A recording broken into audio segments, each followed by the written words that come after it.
हिमालय में आज भी हजारों ऐसे स्थान हैं जिनको देवी देवताओं और तपस्वियों के रहने का स्थान माना गया है। हिमालय में जैन, बौद्ध और हिंदू संतों के प्राचीन मठ और गुफाएं हैं। मान्यता है कि गुफाओं में आज भी कई ऐसे तपस्वी हैं जो हजारों वर्षों से तपस्या कर रहे हैं। इस संबंध में हिंदुओं की 10 माने अखाड़े, नाद संप्रदाय की सिद्धि योगियों का इतिहास अध्ययन किया जा सकता है। उनके इतिहास में आज भी ये दर्ज है कि हिमालय में कौन सा मठ कहाँ पर है और कितनी गुफाओं में कितने संत विराजमान हैं। इसी संदर्भ में जानिए कि महाभारत और रामायण काल के लोग आज भी हिमालय में क्यों रहते हैं। रामायण काल के लोग अत्रि नाम से कई ऋषि हो गए।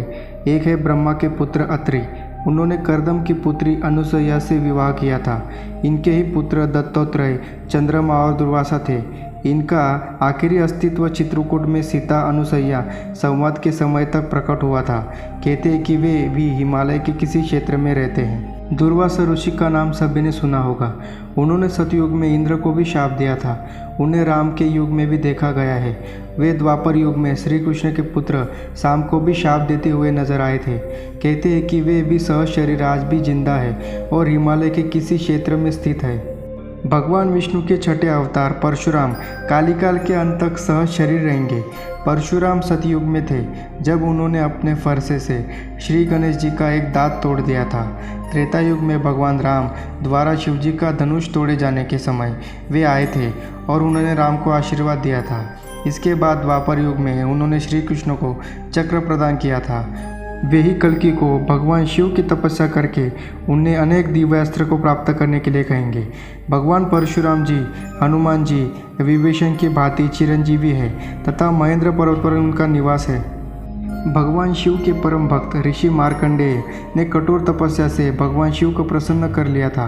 कहा जाता है कि उन्होंने महामृत्युंजय जाप को सिद्ध करके मृत्यु पर विजय प्राप्त कर ली थी और ये हमेशा एक अजर अमर हो गए थे।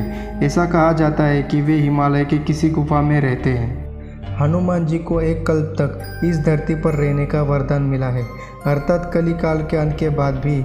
श्रीमद् भागवत पुराण के अनुसार हनुमान जी कलयुग में गंधमादम पर्वत पर निवास करते हैं।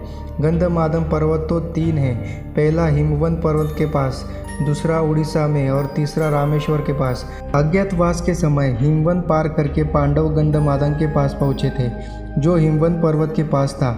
इंद्रलोक में जाते समय अर्जुन को हिमवंत और गंधमादम को पार करते दिखाया गया है। रावण के छोटे भाई विभीषण, जिन्होंने राम की नाम की महिमा जपकर अपने भाई की विरुद्ध लड़ाई में उनका साथ दिया था और जीवन भर राम नाम जपते रहे, उन्होंने भगवान राम को रावण की मृत्यु का राज बताया था। भगवान राम ने प्रसन्न होकर विभीषण को चिरंजीवी होने का वरदान दिया था। विभीषण हिमालय के किसी क्षेत्र में रहते हैं।